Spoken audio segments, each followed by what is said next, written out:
Welcome to the Feel Worthy podcast. I'm your host, Kayla Worthy, and today's episode is one I've been really excited to share, Event Pros. It is not just about leadership or career growth and what you should or should not be doing on paper. It's about identity, alignment, and the standards we choose to live by every day, both on and off the show floor. Today, I'm joined by my friend Derrick Scott II, founder of Cardinal Wisdom Consulting, speaker and mentor, whose work is rooted in intentional leadership and becoming the kind of leader future generations can look up to. In this conversation, we talk about what it really means to feel worthy, not through titles, timelines, or just flawless execution, but through alignment with who you really are and what you're called to do. Derrick shares how gratitude grounds his daily life, his mentorship and community to shape strong leaders, and why vulnerability isn't a weakness, it's actually a responsibility. We also explore exposure and expansion, the importance of culture and community, including Greek life organizations, and how shifting from fear to forward momentum can change how you lead, communicate, and show up, especially in high pressure environments like events. So, if you're an event pro who's felt caught between where you are and who you're becoming, if legacy is something that matters to you, and not someday, but today, or if you're just craving leadership rooted in clarity, kindness, and purpose, this episode's for you. Let's dive in. All right, Derrick Scott II, welcome to the Feel Worthy podcast. How are you doing? Doing good. I'm doing great. It's a wonderful day. The sun's shining and I'm 6 feet above good ground. So, well, 5'7", but I'm above ground. So I'm happy. Close enough. It's great. Yeah. It's great. Awesome. Okay, so I have the pleasure of knowing you for quite some time, but then also excited to speak to you now in 2025 and see so many amazing things that you're doing. From you were speaking at Auburn University recently, yes, and also have been inducted into the Emerging 100 of Atlanta. Is that right? That's correct. No, you're right. That's incredible. Okay, how do you feel about all of these opportunities that you've received recently? Man, it's a blessing. It feels great. I'll start with Emerging 100. I think for me, like you and I both were at Florida State Universities. You understand I'm a part of a Greek life organization. I think graduating college and, going into the professional realm, your fraternity or sorority or what have you, like that sphere of friends can get you to a certain point and like they're lifelong friends. And then you start to think like, am I doing enough service? Right? Am I doing enough in my community? And that's where Emerging 100 came in for me. So being able to be like next to guys who are all service minded, specifically for men of color, how do I impact my community? How do I advance? How do I make more strong Black men of the future? And Black women, right? That to me was like dope. So I'm really excited and glad that I got inducted there. And then the other speaking engagements, like you mentioned, Auburn, just amazing, dude. I'm living in the dreams and the prayers that I had like, years ago. So I'm in a really good spot right now. But thank you for shouting those out.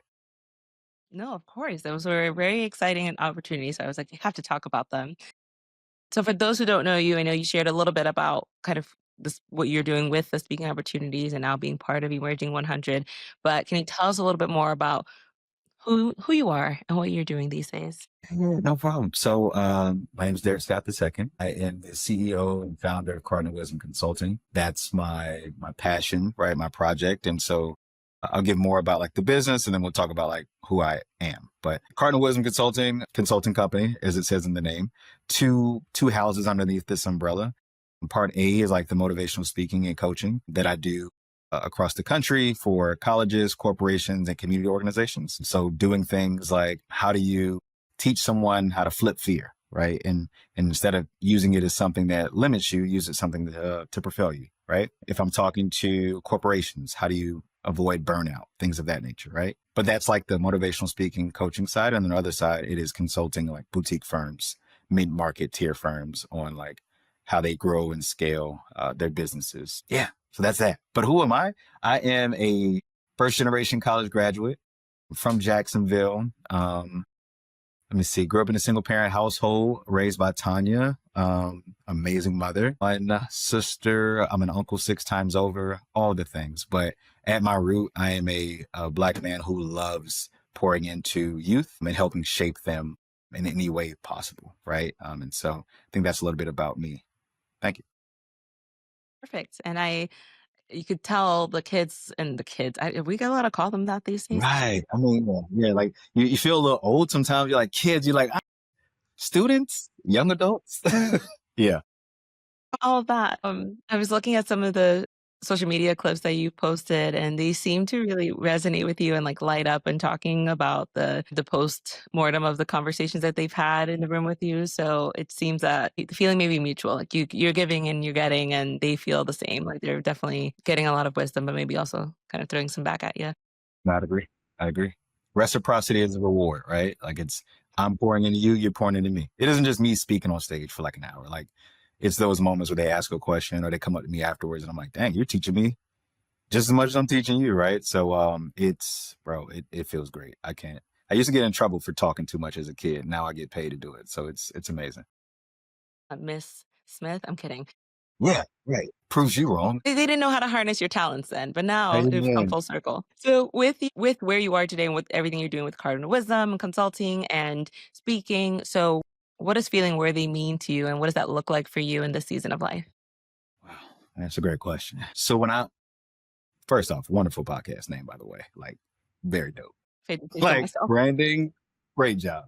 But in all seriousness, for me, feeling worthy in this season, when I think about it, it's less about me and more about God, right? And I don't want to get too churchy on your podcast, but like, I'm not worthy of God's grace, right? Like I'm not. Like I'm flawed. Like I have things that I'm still working on.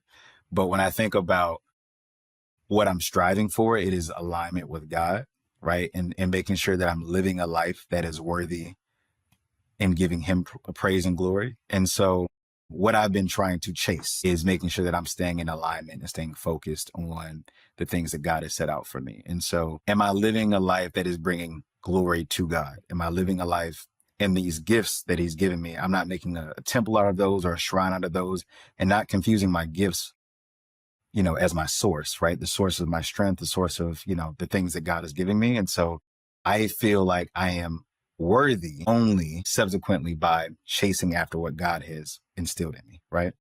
So that's what feeling worthy is for me right now. If I'm able to do those things and draw more men unto God, then I feel like, okay, I'm doing this thing right. So hopefully that answers your question. It does. It does. So do you feel like everything you're doing is in alignment and Yeah. moving in that Yeah. direction? No, I do, right? I do specifically because where I'm at right now in my season, like in life, is I'm not making decisions, right? Unless I go upstairs and check with God first, right? Like it's very easy to confuse, right, success with like I'm killing it because I'm taking on more, but rather like sometimes success, at least for me right now, is not doing more, but rather doing what matters most, right? And so I'm trying my best to reshape and reposition the way that I'm thinking about success, being successful, being worthy, right? And I think that by taking a pause and taking a beat and a step back and saying like, yo, like God, does this make sense? Is this something that, a man of Christ, somebody who calls himself a disciple of Christ would be doing? If yes, cool, we're going the right way. If no, then I might want to pause and try to reevaluate like why exactly am I trying to do this thing, right? So yeah. I love that answer. And before you founded Cardinal Wisdom, what were you doing? Were you always in consulting and speaking, other than speaking in the class? Nah, you're right. Yeah. Speaking in the class. Yeah. Miss White, if you're watching this is for you. And the But director. I can remember like it was yesterday. No, seriously. Before Cardinal Wisdom, so I'll take you back. 2016. Wow, I'm dating myself. 2016 graduated. And I started in finance, corporate finance. And I went to school, Florida State University, undergrad in finance. And it was cool. I enjoyed it, but it was cyclical. It was quarter close, month end close, very redundant. And, same thing you could expect it. At the end of the month, you're going to close the books. At the end of the quarter, you're going to close the books. And it's like financial statements, income statements, blah, blah, blah. Did that for 2 years, 2.5 at General Electric. And I enjoyed it. It was fun. It was cool.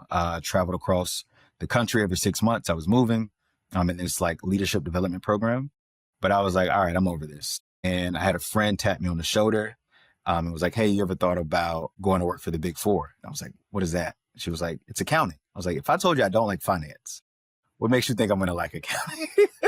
And she was like, no, consulting. I'm like, still, you're speaking Greek. What exactly is that? And so she told me about Deloitte. I applied, got into, Deloitte, started doing what they call like financial and enterprise performance or like enterprise planning. So I was doing a whole bunch of tech implementations, right? And did that again for probably 4 or 5 years, maybe. And that was fun. I enjoyed it. And maybe we can get more into this later. But in 2023, I was laid off from that job at Deloitte. And that is what birthed Carton Wisdom. I was looking for what that next step was and like, how do I find that light again? Because I tied so much value into Deloitte. And so when I got laid off, I lost who I was because my identity was Deloitte. Does that make sense? And so I was like, okay, what do I want Fire to do here. next? Yeah. Yeah. You got like, you fired me and I'm like, dang, like, why am I doing this? Right. And so, my wonderful girlfriend, was speaking life into me and she was like, you've been doing consulting now for roughly 5 or so years. Like you can do this on your own. And I'm like, ah. She's like, Deloitte's an amazing company, but do your clients like you because of Deloitte or they like you because of you? And it really made me kind of like think for a second. I was like, wow. So, um, again, we'll talk more about it later. You can ask me a question. We can go into it. But I founded Cardinal Wisdom that same year, 2023. From that setback, it allowed me to birth Cardinal Wisdom. And so that was like Deloitte Consulting, Cardinal Wisdom Consulting. In between, I was doing some private equity work, like on a contractual basis, just in between jobs, trying to figure out what I wanted to do. But once I launched Cardinal Wisdom, haven't really looked back. I do still have a 9 to 5. I still work in corporate, as some entrepreneurs do. I'm not full time just yet, but the goal is within the next 2 years to be there. Uh, but that's what it is. Before Cardinal Wisdom, it was GE and Deloitte, and then this private equity firm that we won't mention, um, and now Cardinal Wisdom. I I like to ask the question because I think it's important to reemphasize that unless you're in maybe accounting or finance or some of those more standard jobs that have a very linear path, not all careers and pathways in life are linear. And again, unless you're in those realms, which is great, but there's maybe more to life, and I think that's in college, it's not always clear that that's the case, or in high school, or even in if you're younger than that, it's not always clear. So I'd always think it's important to reemphasize that it's a journey and it's not just one straight narrow path. But you did see, I can ask you about it, and you're transitioning very well into this next segment, which I really want to talk about this setback, and not really setback. I think it was like a rebirth, or maybe just an opportunity to like kind of look at your path forward. Tell me more about how let's start with the identity piece. You felt like your identity was tied to your job. How did you start to unravel that to then find what your identity really is or what it is today? Question. So yeah, I guess going more into that, right? Like I think the trap that a lot of people fall into, especially being like myself, first generation, right? So you're first in your family to go to college and then you graduate and you become a first generation professional, whether that be in corporate, whether that be medical, law school, what have you. You're the first in your family to have this, um, let's say corporate job or, a high earning job. And so for me, it was like, boom, I did the thing. I went to college, I got the degree, I got the job, right? Check, check, check. Correct. And so I feel like I'm doing well. I'm traveling around the country, flight miles stacking up, Delta, knows your boy, Marriott's giving me the upgrades. I feel great. Right. Dusting off the show. And I feel great. status Oh, yeah, we were, beyond. what? I'm sorry. Yeah, exactly. Exactly. Soon as zone what? No, yeah, we're going to, yeah. So very big hit. Right. And so that was like, I started to drink, my praises too much, right? Of like, I'm doing well. And so when I was laid off, as I like briefly mentioned earlier, it was, well, wait a minute. Like, but I'm top of my class, right? I just got a bonus, right? And I'm Derrick, right? Like I'm killing this. I'm a senior consultant, blah blah blah blah. Really, you know, when I had that conversation, he sat me in a room just to paint the picture a little bit more, and they were like, Derrick, due to company reorganization, we have to let X% of this department go. And I'm like, is there any way like to kind of like counteract this? Like, are you sure you have the right guy on the call? Like I asked the guy that, I was like, you sure you got the right guy on the call? They're like, yeah, no, Derrick Scott, this is called out my employee ID number. And I was like, is it because of performance? Cause I'm performing well. He's like, no, we're just, anyways, 24 hours turning your laptop, let your client know, let your team know, the next day you need to be out of here. And so for me, because of me wrapping so much of my identity into that job, the way that I unraveled that was I had to get really, really quiet and listen to God, because I didn't know. I feel like in that interim, I didn't hear from God. And it wasn't, I wasn't hearing from him because he wasn't speaking to me. I had just turned my ears off. I had only been listening to the things that I wanted to hear or the things that I wanted to do. And probably about, I'm going to say at least before the layoff, which happened in June, probably about a little less than a year before that, God was telling me, I want you to move on from this job. Right. And I was like, yeah, whatever. A couple people had told me, hey man, you should start a business. A couple of my fraternity brothers, family members was like, yeah, you should start a consulting business. And I was like, yeah, whatever. Just kept drowning that out, not listening. And God made himself very clear. Like he spoke, right? I've heard a quote one time, somebody says, God whispers and he yells. Don't make him yell, right? Listen when he whispers. And so for me in that moment, unraveling myself, the first thing I had to do was really get quiet and listen to God's voice of like, not necessarily why is this happening, but what are you trying to teach me?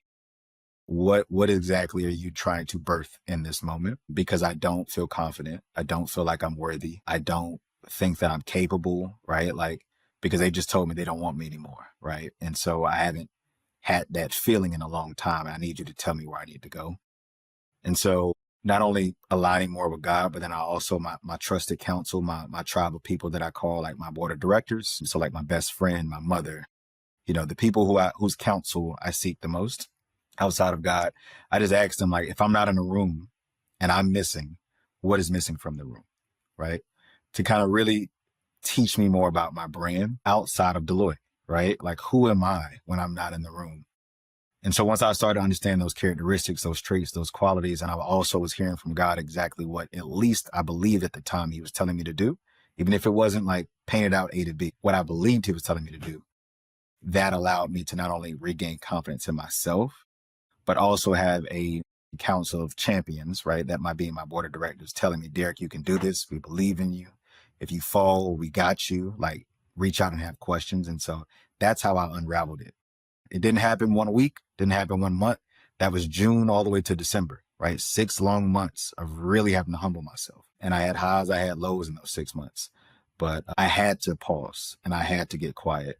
Otherwise, I think I would have just been spiraling and making the same mistakes over and over again. It makes sense. And the pause, I think, is the hardest part, especially if you're thriving and you're going so fast and you're living like this accelerated lifestyle where things are working for you. And also, I'll speak for myself, maybe chasing the high of the Delta points, the high fives, that you're doing great, the bonus, all of these other things that start to just like feed into our soul and psyche and ego to some extent.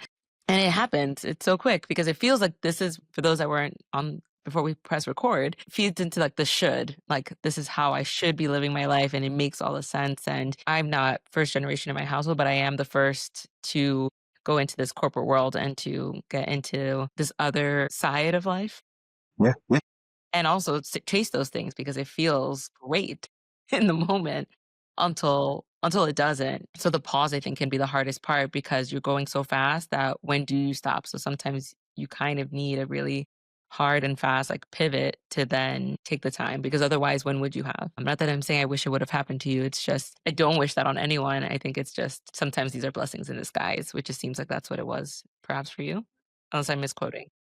Oh, you're quoting correctly, and I'm going to add one more quote to it. And I Please. and I wrote this down. I don't have any tattoos, but if I had a tattoo for that season, and I feel like I heard God say this because it was in a dream, and I don't dream too often. I probably should. I wasn't getting a lot of sleep during that time, but like I don't dream too often. Or at least I don't remember. Maybe that's how good the sleep is. Anywho, the quote is: sometimes God will remove you from your position or role to reveal your purpose. So I'll say it again. Sometimes God will remove you from your position or your role to reveal your purpose. So for me, to your point, Had he not removed me from that role, that position, that title, that season, I may have not realized my purpose. I had heard people telling me and pouring into me, right? Close friends, strangers, you should do this thing. And I was like, I'm good, I'm good, I'm good. And it wasn't until I was removed and I had to take the pause and I had to figure out who I was, separate from all these titles, these jobs, these, awards, these accomplishments. Who are you at your core? Remember that. And also identify and learn some new things about you, that my purpose was revealed. Right. And so it was forceful and it was swift, 24 hours turning your laptop. But in that 6 months, dude, I promise you, probably some of the saddest times in my life, but looking back, some of the most transformational. Like I bar none, right? So yeah, I needed it. I needed it bad. Yeah. And so for anyone who goes through this kind of season and is finding it difficult to pause or finding it difficult to know what comes on the other side of the like your identity being shattered and trying to rediscover it, or even for yourself, like looking back at 2023, what would you have said to yourself, like knowing what you know now? Yeah, what would you have said to yourself then if you could speak to that person now? What would you inform them of, advise them of, or give them advice on to go forward? So I'm specifically, even though it sounds selfish, I'm thinking about Mhm. being on the stairs, crying, feeling worthy, not feeling clear. I would first start saying like, you are more than enough. Your worth does not come from this world. It does not come from that recruiter that you've reached out to, or in the sphere, event players, the client that, that dream client that you're reaching out to is like, denied you a couple of times. That's not where your worth comes from, right? It comes from knowing that you have consistently done your best, right? Day after day, you put your best foot forward and you left today on empty, right? That for me is what I needed to hear. I think in that season where it just seemed like every single door that I saw physically was closing in front of me, I just was like, well, I'm not enough. I'm not worthy. I shouldn't be here. Like, I don't know. I felt lost. And if I could look back at him or anybody who's in this season right now, just tell you, you are more than enough. And metaphorically speaking, like, even though this life right now is a red light, as we all know, especially in Atlanta with bad traffic, sooner or later that red light turns green, right? And so but you have to drive forward. You have to make steps each and every day to move forward, right? And it may not feel like much, but like that inch, that small decision, that email, that phone call, that prayer, that shift in mindset, that habit, waking up a little bit earlier, like all those things are leading you to exactly where you need to be at. So remember, you're more than enough. Remember that you are worthy, in the sense of you are making good strides and you're making good steps. So that's as philosophical as it sounds. I needed that. Oh, I think I probably needed it too right now, but just anyone listening to it, it's helpful to hear that and also know and also reinforce that because when you do tie your identity so closely to something, and I can speak on being an event professional that was again, loving the kudos, loving being the person that was the go-to fixer or the go-to for any situation that happened, knowing all of the contingency plans in my head, which took a lot of planning to do so, but Yeah. late nights thinking of every possible way I can perhaps save a situation and feeling like it was all on me to do all of these things. And if this all walked away, then who am I? Can I replicate this somewhere else? Is it valuable somewhere else? And it is a scary place to be in because now you're relying on someone else, on something else, another company, another client to give you something that you should be giving yourself, but it doesn't feel like you can because all of those external forces are the ones that were filling your cup. So now that it seems like you're on the other side of it. How do you continue to pour into yourself, remind yourself that you are worthy, that you are enough, and that you're going in the right direction? Love it. Daily reminders of gratitude. I journal a lot. And journaling doesn't always look like having a book and flipping it over and going to page 20 and writing a nice prompt. Sometimes it's, a quick voice memo. Sometimes it is opening up my phone and, in the notes app, writing like something that I've really enjoyed today or that I thought I did well today. Something that I also do right now, and this is all around like finding that joy in who self is. I write down all my prayers, the things that I ask God about, and I like at least once a month go back to the month prior to see those things that have been answered. That's gratitude, right? Because it's like, here's where you were, here's where you are. But in terms of like my identity, my worth, my belief in self, etc., I'd say like, yeah, daily gratitude. Like, you're more than enough. You're wise. You're bold. You were meant to be here, right? Imposter syndrome is false, right? Just really pouring into myself daily and looking dead in the mirror and doing mirror work. It's something that I learned, probably about 2 years ago, especially like in men of color is who I am, right? Not oftentimes do we have that stillness moment where you're looking in the mirror and there's no other distractions. It's you, and you're kind of either looking at your current self or your younger self on the inside, and you're speaking it to him, right? Pouring into him, telling him that, hey man, despite that thing that happened when you were a child, like, I still love you. Or like, despite that client who was yelling at you and telling you that like, yo, this was the worst thing ever. Like, that you're still good and that you're okay and capable of making mistakes and learning from them and growing from them. So I pour a lot into myself daily, because in a world where we have social media yelling at us, friends calling us and trauma dumping, all of the things, like, you really just need to like make sure that you guard your mental sometimes and take a moment to really just nurture and love on yourself, right? And if it's not writing, I'll go for a hike. It's cold as heck right now in Atlanta, but I'll go for a hike when I can.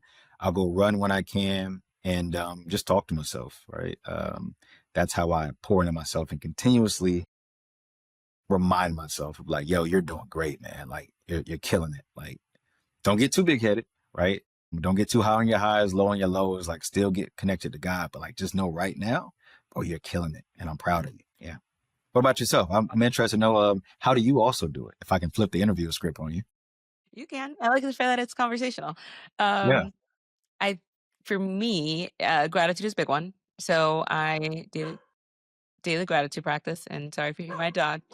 Give me 1 minute, pause that Yeah. Okay. part about just getting her out of my room. Yeah. Yeah. There you go. It will happen again. There's a cats out there and roaming around dogs that walk. How old is your dog? Sorry to just get sidetracked She's for a like second. 3 years old, 3 years old, Okay. Yeah, like next week, 3 years old.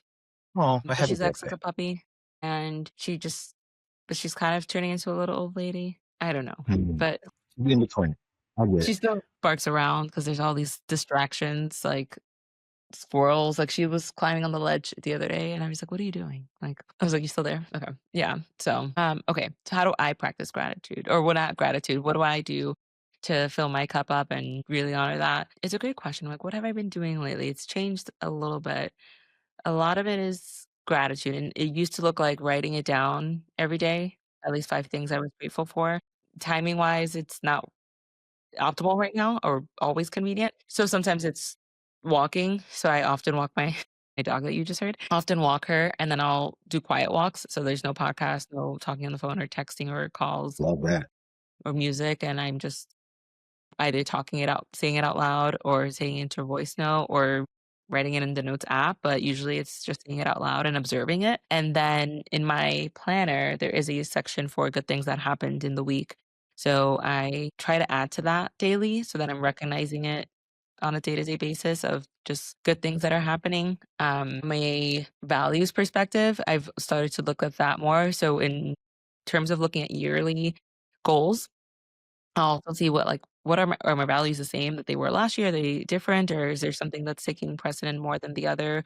Or something I wanna lean into more and that I maybe overlooked, and knowing that there's also a section of a journal I had that was like 10 dreams, and dreams could have been as big as, "I wanna be CEO of Coca-Cola," which is not the case, Yeah. It's just hypothetical. Yeah. or just another company or my own business, or as maybe not small, but just kind of like day to day as like, I wanna be a present mom.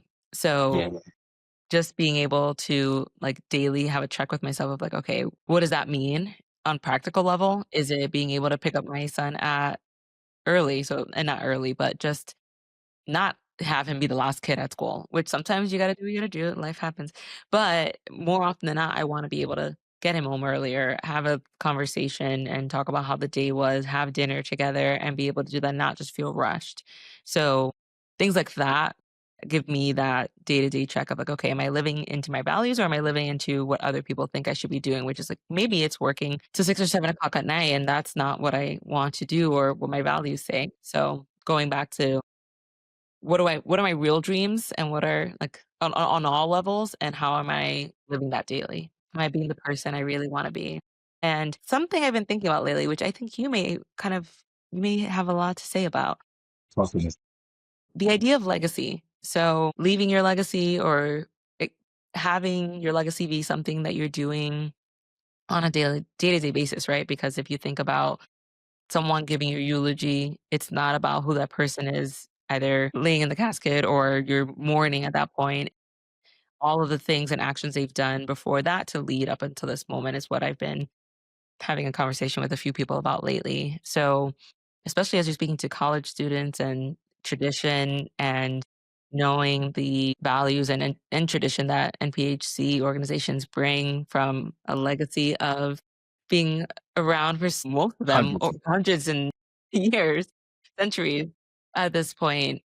Not to give you too much context, but anyway, what are your thoughts on the idea of legacy and the way we either leave people or kind of live our day to day? I love it. And by all means, because I feel like this is a big question.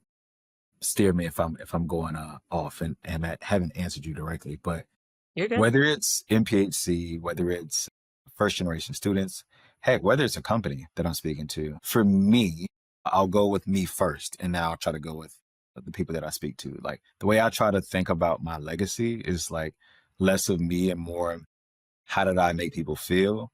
And what did I do for people? And that's not to live a life that is people pleasing, right? It's not to get that confused, but more so like I wasn't worried about chasing a title, chasing an organization, chasing an accomplishment, right? I was more so showing up in whatever values that I had, right? Whether that been, I'm very passionate about access to education, right? I'm very passionate about mentorship, right? I'm very passionate about financial literacy. Like some of these things I'm passionate about, but then you still have your core values of just like honesty, faith, right? Family, right? And so I look at my values and I look at the things that I'm passionate about and I say like, all right, cool. Now how can I go make the world better, right? If accomplishments come with that, great, but it's not the goal. The goal is to make sure my values are intact and the things that I move forward with, the things that I'm passionate about, right, align with those values. And then everything else, comes. So long-winded way of saying like, when I'm in my casket and someone's giving me the eulogy or giving the eulogy about my life,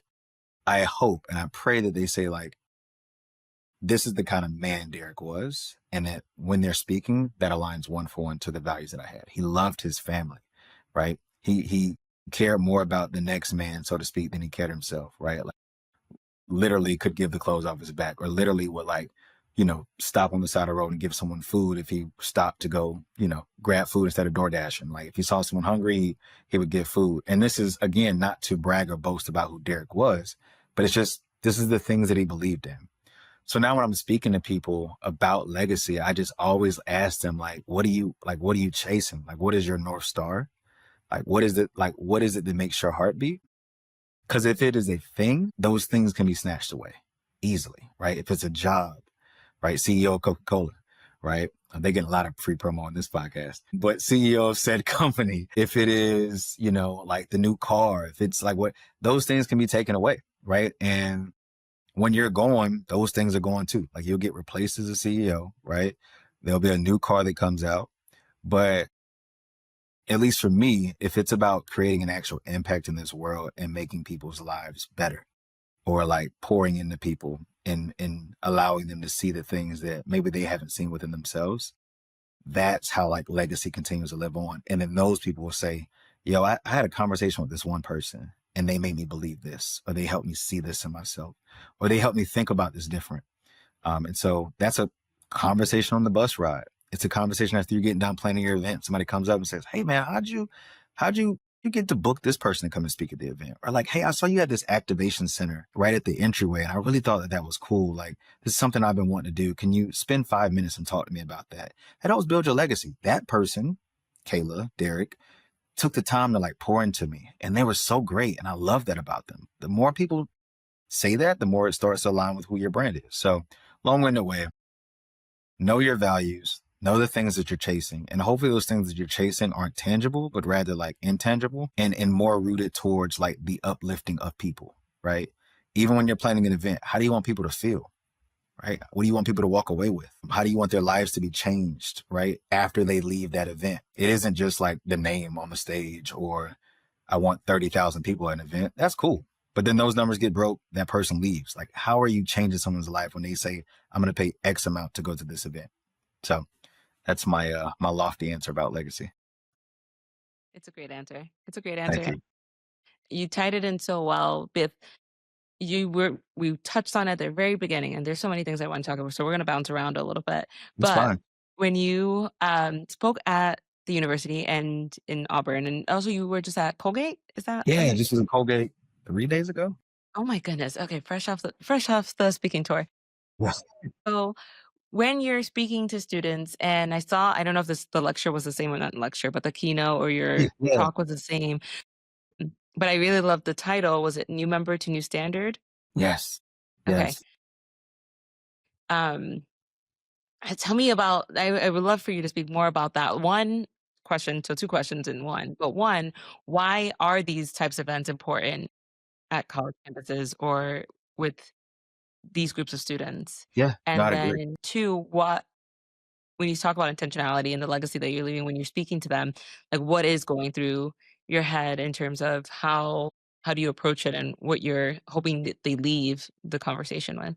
Yeah, no, great question. So two different audiences, that being Colgate and Auburn. However, if we're speaking on Auburn, yeah, so the title new member to new standard. So that's the NPHC, which is a council within Greek life for student organizations that specifically is for historically Black fraternities and sororities. Right? Doesn't mean they're exclusive to those groups. It's just historically that's what they were founded for. And so the university wanted to have a new member training or new member orientation. A lot of colleges and campuses across the country do it, whether it be in the fall or the spring, what have you. But it is to help instill a sense of this is what it means to be Greek in your said council, whether that be Panhellenic, which is for our sororities, MGC or multicultural Greek organizations, etc. All of the councils have them. Specifically, this was for NPHC. So it is what is your experience going to be like? What are some of the principles that you should have? How should you carry yourself as a new member, et cetera, et cetera. So the title, New Member to New Standard, is oftentimes, and this it isn't limited to Greek life. I think it's a lot of organizations. When you join, there's the preconceived notion that you must just play your role, right? You're a new member, hush, sit in the back and just learn, right? And I think that's so counterproductive because oftentimes if you're interviewing at a company, for example, they're saying like, what would you, what do you hope to bring to our organization? Right. Or, tell us a little bit more about yourself and your experience. And so you brag about yourself, you say all these great things, the ideas that you have, the previous experience, and you come in. And if that notion was correct, you would just listen and they would tell you how things are or how they were, and you would just continue to move forward. There'd be no change. Right? And so in terms of Greek life, and I'm telling them like, yes, you are the new member, but you can also become the new standard, right? If there are toxic traditions that are here right now in the council, things that you don't like, maybe segregation as far as like cliques and organizations within the council. We don't like this org. We don't like this org. Or if there's like, people are intentionally going at each other to try to divide, right? To say like, hey, no, we want to sabotage their event. All these things are like toxic. That's one. So you want to try to do away with that. On the other side, when you think about yourself, there are people that are coming behind you. And you might have looked at this org and said, I want to join X. And maybe some of those reasons were good, some of those reasons are bad, but like you are now going to become the new standard of what excellence looks like. And so we need to make sure that we're carrying that torch and really showing what, in this case, Black Greek excellence looks like, right? Or really just Black student excellence, right? Whether you're Greek or not, like how does that look? And so it was like new member to new standard. You're setting the standard for what it means to be a Black student on Auburn University's campus. Killing your academics, bringing people together, whether or not they're Greek, whether or not they're in your organization. How do you make more excellent student leaders who are really concerned with collaborating and creating more and more and more people who have boundless and limitless potential? So that's kind of what it was about. That's number one. Yes, and also, why is that conversation important or these meetings important for the students? Yeah, yeah, yeah. Perfect. So the reason why these kind of meetings are important, these kind of events, keynotes, workshops are important is because sometimes there's a quote that I love. The more that you see, the more you can be, right? Like, because exposure leads to expansion. And so I think when they're having these workshops, you need to have someone who's either been in your shoes, right? Who's been Greek, right? Or who is Greek, was first gen, is first gen, et cetera. Somebody that you can identify with, because now your mind starts to expand and say like, wow, like I didn't think about, that. And maybe I didn't see that as a possibility, but you've been here and now you're gone. And so you're now teaching me something else. And maybe I can be what you're telling me I can be, because I've seen you do it. So that's one reason it's important. The second reason is because if you're thinking about building organizations that last, you always have to lift as you climb. And so it's important for not only like people who used to be a part of an organization, people who used to be a part of what we would call agencies or certain demographics to pour back. But also, if I shift gears, it's important for students to actually get together and be vulnerable with each other. And oftentimes they don't have the opportunities to do that. You got exams, you got, regular like student life when you just want to hang out and go kick it right in your college town. You got family, you got all these other things, but like how often do these organizations get a chance to come together, strip away all the like I'm in this org, I'm in this org, and really just kind of come together and try to figure out how do we all become better? What can I do? And look in the mirror and say, what can I do to become better? And then how do I learn more about you? Because I already have my ideas about you, but how can you dismantle those? And maybe how can we work together? Because we all have the same founding purpose. We want to, right, advance in service, academic, and brotherhood and sisterhood. So like, I've never spoken to you before. How do we make this happen? So that's why that's important. That's why I don't solely focus on Greek life, but when I speak to those students, it's like, guys, we're not in competition. Yeah, sure, there's friendly competition, but like, truthfully, we're all supposed to be helping each other become better, right? And how do we do that now? We got 1 hour. Let's put our brains together to try to move forward. So new member to new standard. And specifically Auburn, if you're thinking about how it was in that room, going back to your question about legacy, I left him with the quote, legacy over ego, right? And it goes back to your ego is like, I want to be the president of this organization, the CEO of this company. I want to have this, this thing. And you look back when you graduate and you realize like, "Damn, I could have did so much more if I partnered with another person, partnered with another organization, brought more people up and mentored." Some people look back at their colleges and say like, oh, it's not the way it used to be. Well, did you take the time to pour into somebody? Did you take the time to really like build somebody up, right? Whether they were, your peer or somebody that was coming after you. And so your ego stopped others from being able to evolve, right? But if you think about your legacy over ego and like the legacy of what insert box, right? First gen, minority students, people from Florida, whatever your box is, if you think about making that group better, that's how you advance. That's how you continue to like get the ball rolling, right? So yeah, man, I really enjoy speaking at those college campuses. It's great. Yeah. Oh, you bring me back because that was one of my favorite things about, Yeah, well, one, thank you for explaining or defining what NPHC is, because I think between us, we know what that is, but I right. appreciate the bringing everyone into the know Yes. because I've learned even as I've gone through different positions and met different people, they were not always aware that there were more than just certain types of Greek organizations. So I think awareness and explaining is always valuable. And being part of a Greek organization myself, it was one of my favorite parts of just saying, like, we want the same things. Why? Whatever the shoulds are, because we were told by whoever, whether it's alum or just other chatter, amongst organizations or whatever have you, we could put that all aside to achieve the same goals and share and learn from each other. And I think it's even applicable in this day as corporate people working in corporate environments, or if you're a solopreneur, or if you're having a business, is that, and even just in 2025, the world feels a little upside down. But if we can put some of that aside to see, we do want the same things, right? We do want a better quality of education and healthcare and finance and life. Then how do we achieve that together? And even in a working environment, how do we reach that common goal? Whether it's again the best event we've ever seen, how can we learn from each other so that we can get there together? Um, I've always believed from the Warriors, I guess slogan from Basketball Reference, like there's strength in numbers, and you're always better together than you are apart. So anyway, found a lot of value. I was writing notes because I love the idea of like exposure leads to expansion because sometimes you just have to see it to be able to know that that's an option or an opportunity for you and then go from there. But I'll stop talking because you were gonna go about Colgate, I think. We're good. Share Yeah, there. I could touch quickly on that, but before I do, no, if I can double down on exposure leaders expansion, like just think about Please. it. Like for me, right? Like there's no major for, well, maybe there is. I just wasn't aware of it. But like for professional speaking, and so We'll research later, but I don't think so.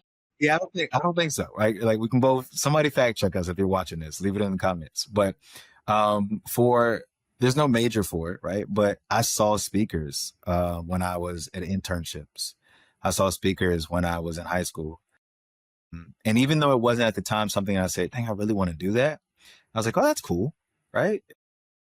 Then you got like Eric Thomas on, YouTube. Like if you want to succeed as bad as you want to breathe. Right. And I'm like, I don't yell that loud, but that's cool what he's doing. And so for all those purposes, if I wasn't exposed to that, right, I wouldn't have my mind wouldn't have been able to even think that that was a possibility. And so whether it's in your hometown, whether it's traveling, like the idea of like expanding your horizons, like it's a one for one. It's what I'm saying. Like travel more, speak to more people, put yourselves in those uncomfortable positions, because the more that you're exposed to, the more that your limitless nature becomes a reality, because you're now like, dang it isn't just my city. It isn't just my county. It isn't just my state. It isn't just my region, right? It is this world of possibilities. And even more so, something just hit me like, yes, it's one thing to be exposed to that, but ask questions, like, and don't be afraid to quote unquote be the guy that's like annoying asking questions. Like intentionally try to understand what somebody does, why they do it, how they got there. Transitioning to Colgate, after I got off the stage, I get back to the hotel. There's a guy wearing a Jacksonville Jaguars polo in the lobby, right? I'm from Jacksonville. I'm a Jags fan. It's not easy to be one, right? And so when I see a Jags logo, I gotta say, hey man, what's going on? Go Jags. So I sit down, excuse me, I sit down, I say, go Jags. The guy's like, hey, go Jags, man. You from Jacksonville? I'm like, yeah. So we're talking in the lobby. I don't know him. He doesn't know me. His wife is there. She's just like, oh yeah, you from Jacksonville? You from there? I'm like, yeah, what high school did you went to? Terry Parker. And then she was like, okay, did you go to college in Florida? I'm like, yeah, I went to Florida State. She was like, me too. Go Noles.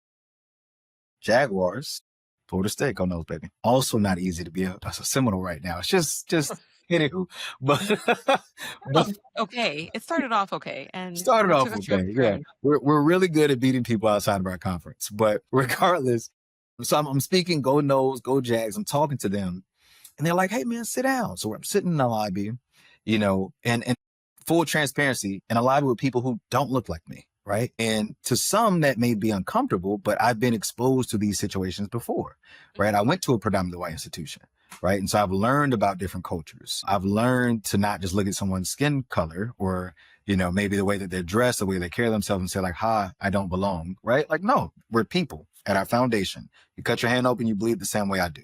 You put your pants on probably the same way I do. Maybe yours are faster, mine are a little slower, but we both have pants, hopefully. Regardless, people, right? And so we're talking, we're getting to know each other. There's a guy that I'm sitting next to, and he's from Denver. And he says, man, I love the fact that like you're just sitting down and you're really just being kind.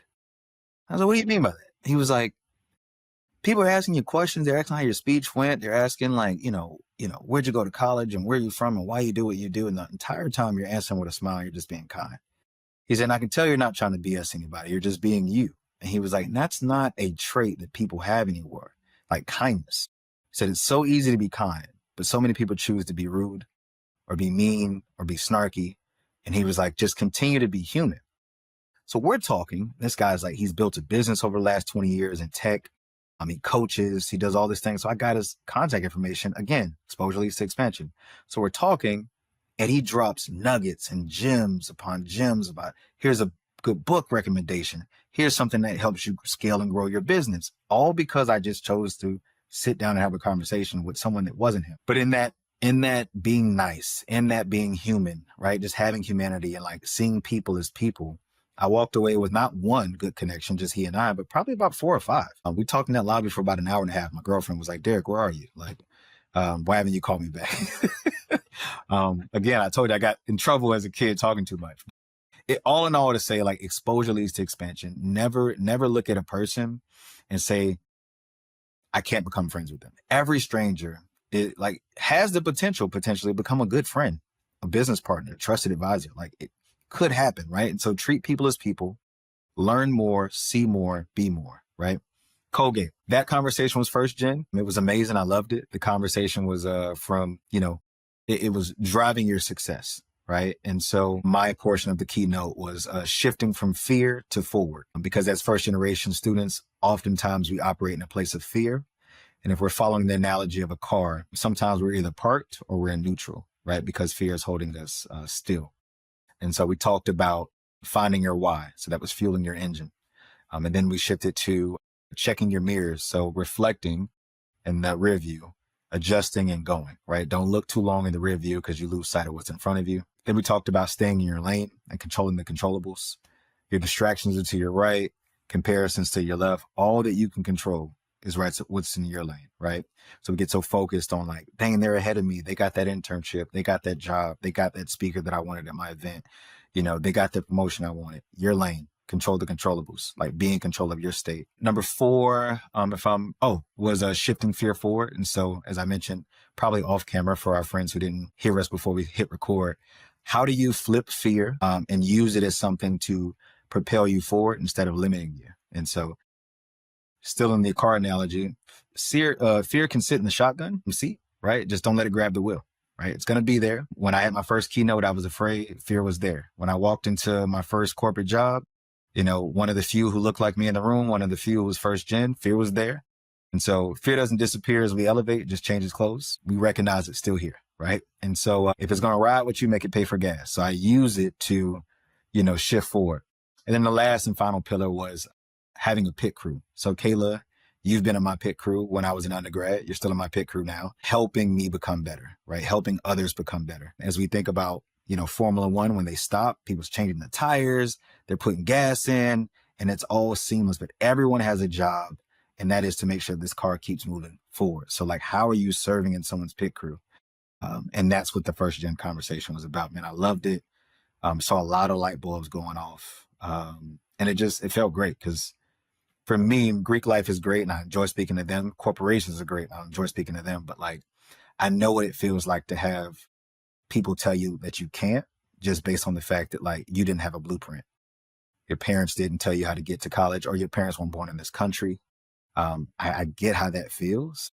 And so being able to provide someone with some wisdom, cardinal wisdom, to help, propel them forward, dude, I can go to sleep knowing, again, when we talk about feeling worthy, that like, this is what God has called me to do. And I'm daily making efforts, right, to pour into other people the same way he's poured into me. I love that. I love that. I love the analogy. So many nuggets there, Derrick.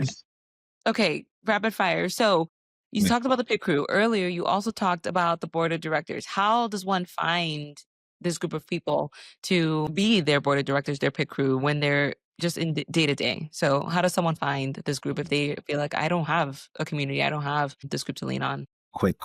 Okay, Derrick, not too philosophical. Okay, let's see. I would say first, look at those that you admire, and without saying, what can you do for me? Try to figure out what you can do for them. So some of the people who are on my board, they're not obviously my peers. They're a little bit older than me. They may have been professors at one point. They may have been managers at one point. And I always try to think like, what can I do for you to make your life like simpler, or like, what are you passionate about that I can help out with? And again, through reciprocity, you start to develop that relationship.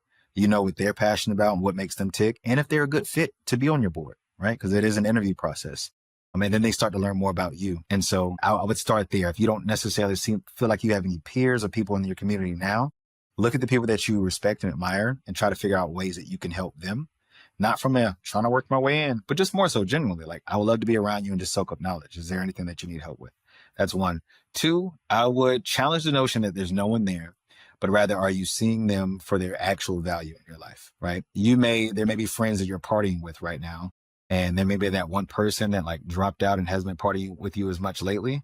And they're like really like hone in on like the passion project they have, launching their business, going back to school. They're still there for you. They're just there for you in a different way now. Right. And so I would say really look at the people that you've surrounded yourselves with.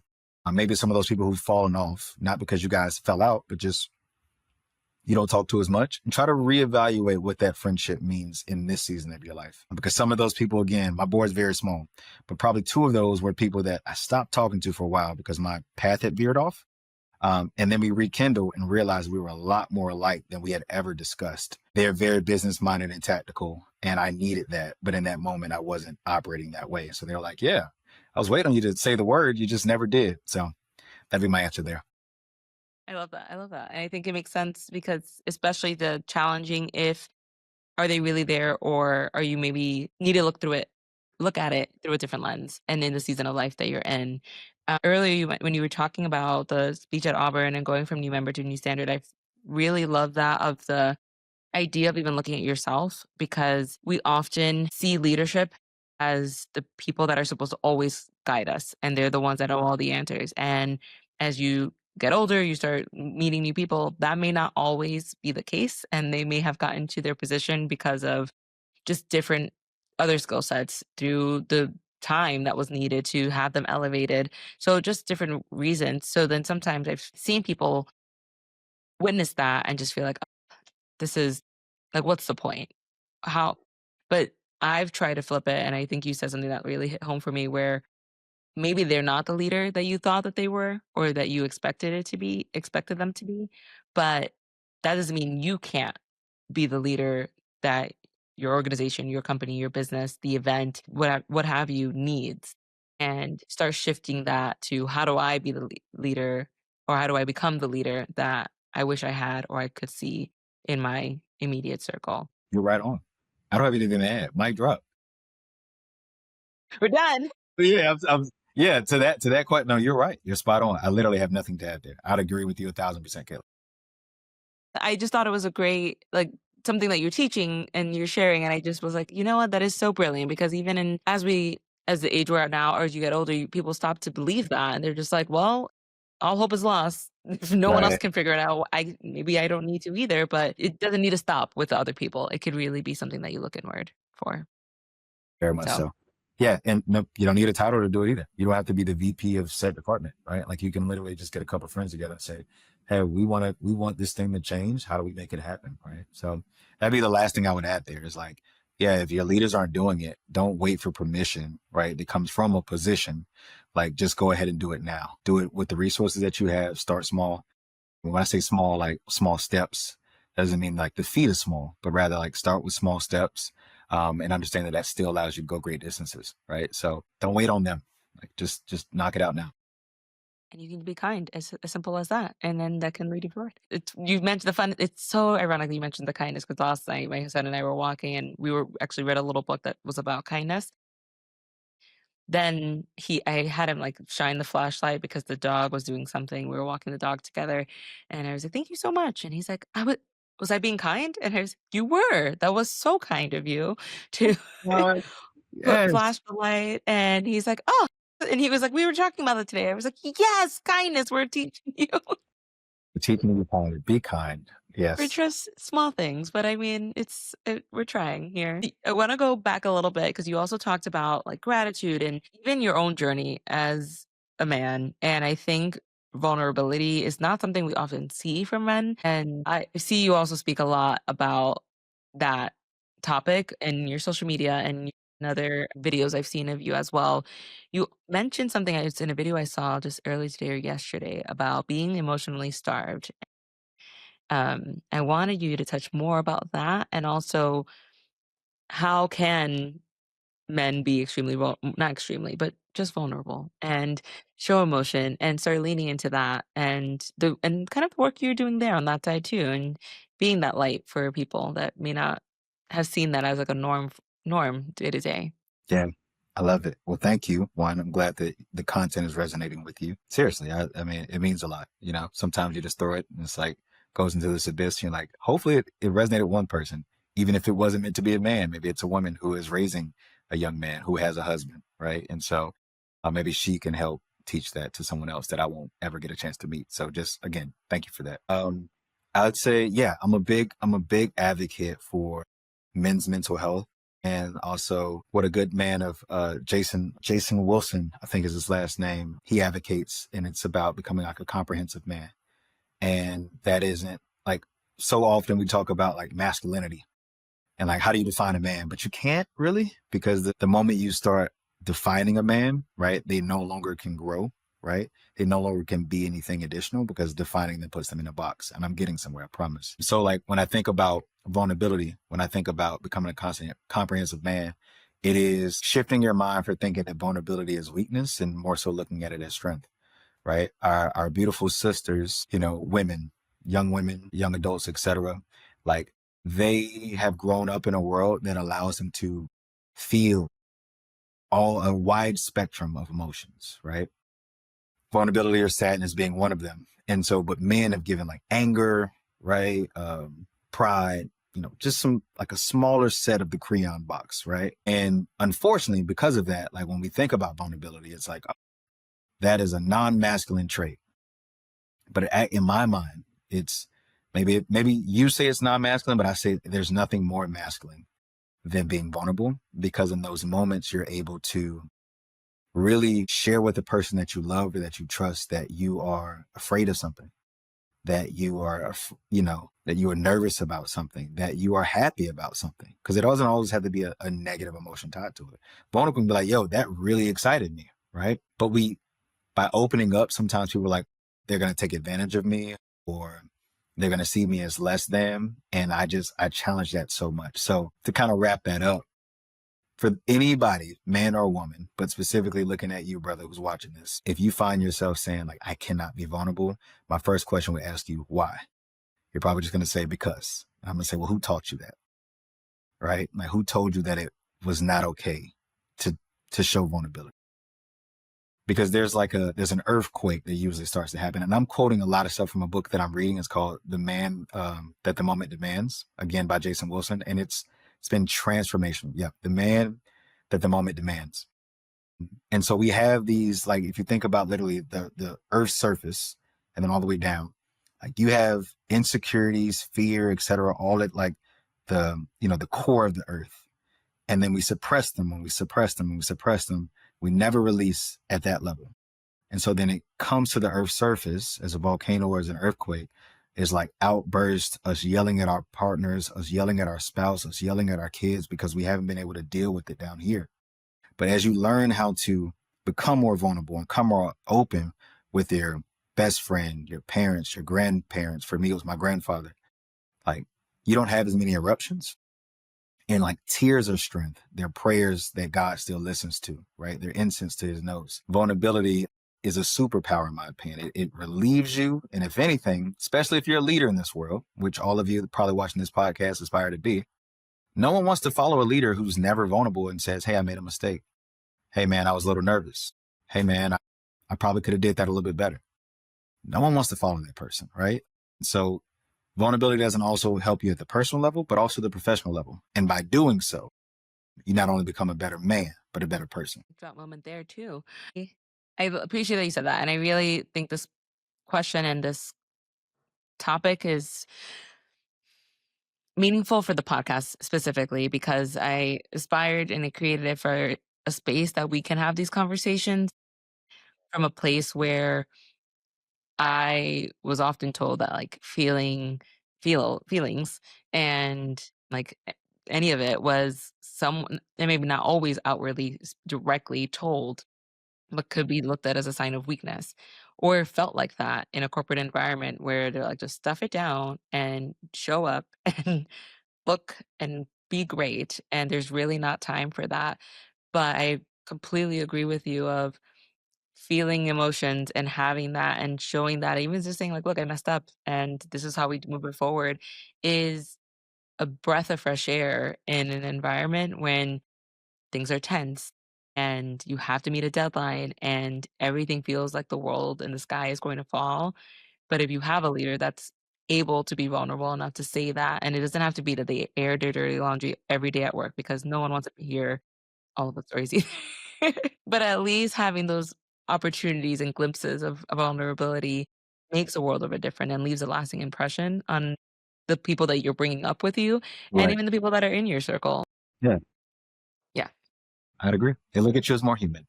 Yeah. But no, if it, mental health, it's big. I love it. I'm all about it. And I know we'll probably say like, how do people find you at the end? But like, seriously, if people have any questions around that, I'm not a licensed professional, but I'm a huge advocate and I can share any and everything that I've learned along my journey thus far.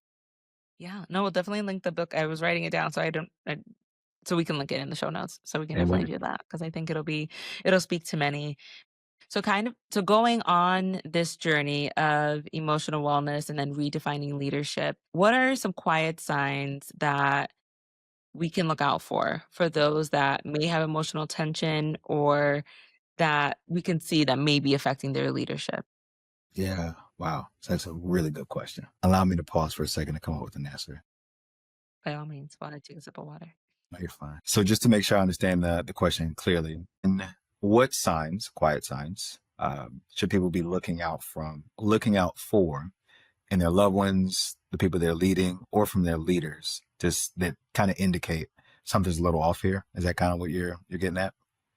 Like from a mental wellness side? Yeah, I like it. Absolutely. I don't know if I have specific language to describe it, but at least for me, what I like, I can't give you a specific term. You're Um, not a licensed professional. We've Yeah, addressed that. and I always say it. Anytime that I speak, I'm like, hey guys, I'm not a licensed professional, but I am an advocate. So okay. But no, for me, when I'm noticing that people are off, like and that I believe their mental wellness is taking a hit, would be first the I'm fine. The I'm fine without like expanding. And so it's like, hey man, how you doing? Like, I'm fine. Like, no, but seriously, man, I'm good. All is well. But who wants to complain, right? And I really see that oftentimes in like men because we're told to always operate on fine and always operate on like I'm ready to go. And that's usually one of the first signs, especially if that person in the past has been one who's been open, been vulnerable, tells you when things are going on. When they get to that point, it's quiet, it's very simple, but the I'm fine with no expansion upon like afterwards. I would say that's number one. Number two will be if they're not doing their hobbies anymore or the things that like refuel their cups. If I notice at least like, hey man, they haven't been making it to the gym or they haven't been going to the open mic show that they usually go to, like the things that bring them happiness, that's also usually an indicator or a sign that like mentally they're not doing well. And that may become from one, just like overworking, but it may also just come from a sense of like, I'm not going to say like depressed, but just like not feeling and having the energy to do that. Right. And so very quiet sign. A lot of people usually don't pay attention to it. But like if one of my homeboys isn't going to the gym anymore, and I know that's where they find like peace, or we're not, they're rescheduling our run.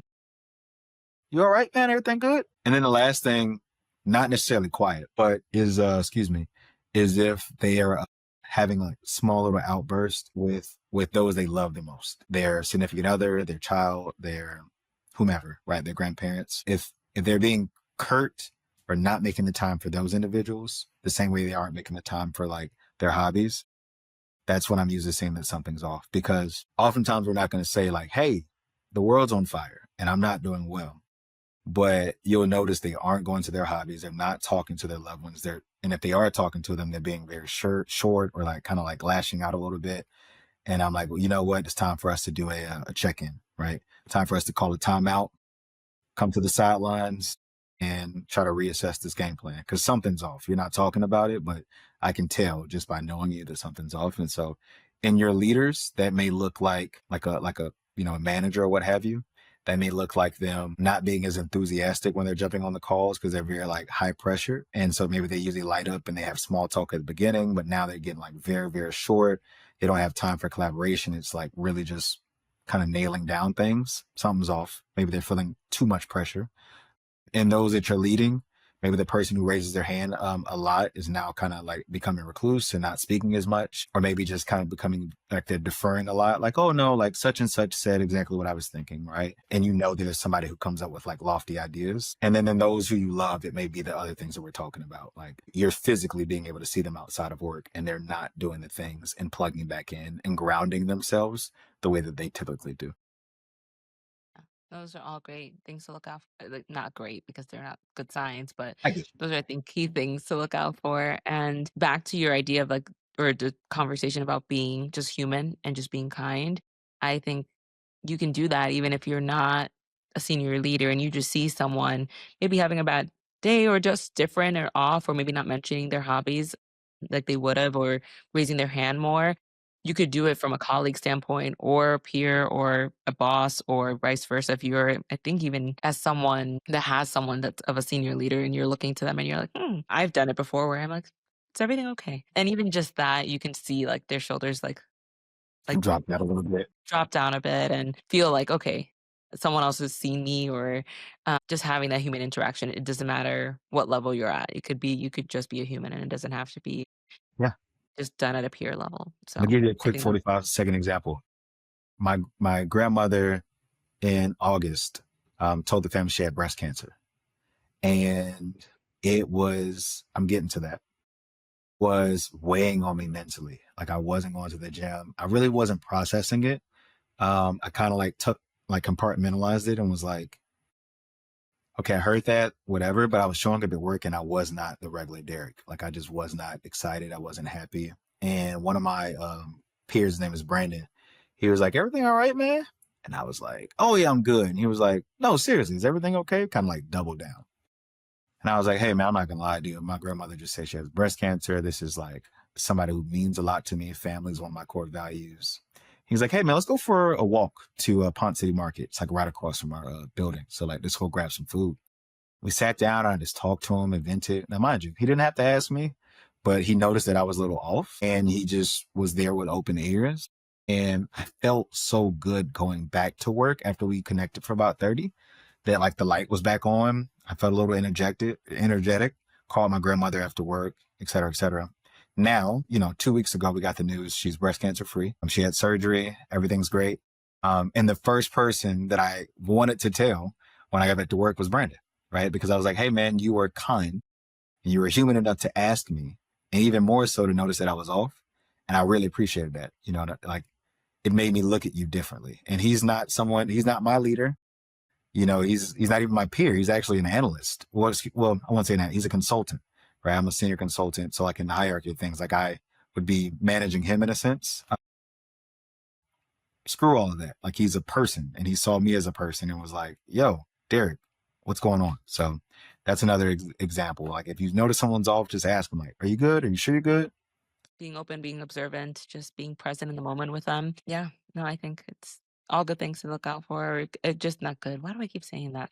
And Well, I mean, also, no, there are good back things to look out for. they are, but I feel like I get you the though. idea of the person not feeling these ways, that's not the good part. It's more of just like the fact that you could be aware is something that a good natured person would do, or not even, or just something open that you're being considerate of other people, is my point. And For also real. earlier, I was talking so much about Coke. I don't even drink Coke. I don't understand. You know what? We're gonna dive into what I really want to ask you. Is I meant to ask you earlier, where did the name Cardinal Wisdom come from? Thank you. Thank you for that question. A lot of people don't ask me that. And Really? It's a really yeah, good name. I yeah, also I see a lot of appreciate it. cardinals around here, and I've been because I live in North Carolina now, and I don't know, I started noticing them more. So when I saw your business name was Cardinal Wisdom, I was like, "Huh." Anyway, so it felt a little kismet, but maybe not. Well, I appreciate it. Also love Cardinals. So yeah, in the stories. In 2023, my grandfather passed away, right? I think I mentioned that, early in the show, but in 2023, it was Cuthbert, is his name. My grandfather transitioned and went on to glory, right?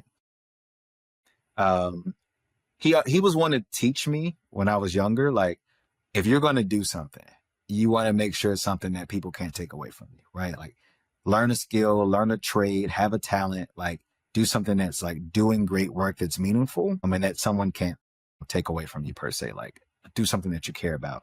And so when he passed away, like that was, if you think about board of directors, like that was like the CEO of my board of directors, or maybe COO. God was the CEO, but like he was the COO. Like I really paid attention to what my granddad was saying. And so when he passed away, man, I was lost. It was 3 months before I got laid off. And so it was a gut punch in March of 31st, 2023 when he passed away. And then in June, it was another gut punch when I got laid off. And so, here I am thinking, like, what do I want to do next?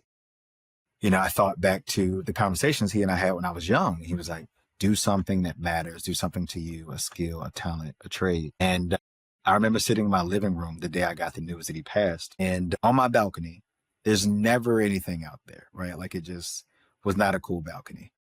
And a cardinal landed right on like the railing. And so I'm talking like, this is like 8 a.m. I get the call that he passes by like 8:05, cardinal on the railing. And I'm like, that's strange. And it just was like an aha moment of like me hearing his voice in my ear of like, do something that matters, know that I'm still here with you, etc. And to make things even creepier, at least, divine, so to speak, is he and I used to watch cardinals in the backyard, like on a balcony, on a like patio type of thing, right? And that was our thing. We would bird watch, and his favorite bird was a cardinal. It became my favorite bird. And I never saw cardinals on my balcony. And so when he passed away, it was like cardinal, granddad, wisdom that he's instilled in me, cardinal wisdom. And so that's the name of my company. And so like now I try my best to take the talents and things that God has given me, take the wisdom that my grandfather's instilled in me, and continue to spread that out into the people. So that's how the name came forward. Beautiful name and beautiful story. And I'm Appreciate it. sorry to hear about your grandfather passing. It also seems like he's given you a great gift to keep living his maybe legacy and live on. Oh, there's a book I will send you after this. It's just it's a book about memories, and this story ties really well into that. Anyway, it's a really beautiful way to keep that memory alive.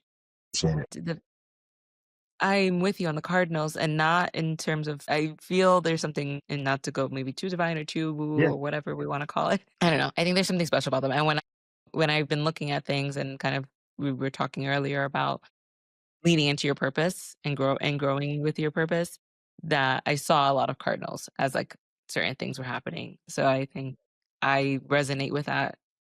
They have more meaning They than just have a red to. bird flying They, around. they have to. Kayla, I know we're like probably wrapping up on time here, but when I tell you, nothing's usually on my balcony, like except for wasps. Like I was like, why is there a cardinal out here? And I saw it, and I've seen it in those moments where I'm going for my walks to clear, like silent walks. I'll see like a cardinal like fly and like become in a bush or something like that, and I'm like, all right, granddad, I think this is you. What's going on, Papa? Like, what are you trying to tell me here? Like, so no, they definitely. There's something there. I'm not sure what it is, but I've really enjoyed carrying this name, carrying the wisdom that he's given me, and like driving forward with this business. Yeah, it's been a blast. I think it's meaningful. It's already helped so many, and I'm sure it's going to help so many more. And I always want to ask, especially those that are from outside of the event industry, and you've already had a lot of wisdom drops on the episode. But if there's one question you could ask an event professional, whether it be about planning, production, mental health, or anything in between, I like to give our guests an opportunity to ask a question to event pros, and then in the comments in social media, then they can answer too. So build community and like learn from each other. So you've dropped a lot of wisdom. It's their time to share back or give you some more insight into the event industry. So just you talked about reciprocity a lot. So one of those moments here. I love it. I love it. No, this is wow. I don't think I've been on a podcast where that's been a thing. So shout out to you, the host. We're making it a thing. We're Yeah, trying for to. making it a thing. Like I really like that. I honestly want to know what's one thing that's most understood about your position that you would like to educate someone on, right? And so I'm sure people have like ideas of what event planners do, or maybe like what they're in it for, or what have you. And so I think for me, someone who goes to a lot of events, is booked for a lot of events, right? What do you think is probably the most either what is the thing that people probably think that you do that you really don't? Like that's like number one. Or part two is like, what is something that you wish more people considered when like going to events? Does that make sense? Because I know it's a hard job. Like I know that it is. I know there's a lot logistically that goes into making an event from like idea to execution. And so I would put it as a two-part question. One, what's that like preconceived notion that's probably not like false? I mean, it's not true, excuse me. And then number two, what's one thing that you wish they like considered more often when going to events? Those would be my two questions. Yeah, yeah. Hit me up. Let me know. Seriously. When I post, I'll be sure to tag you so you can see all the answers. Oh, I am burning because we'll talk offline about what I think a couple answers are going to be. Great, both two-part question. You're the first person to give me two. Kudos to you, and Double also standard. we're just leveling up. That's what we're doing.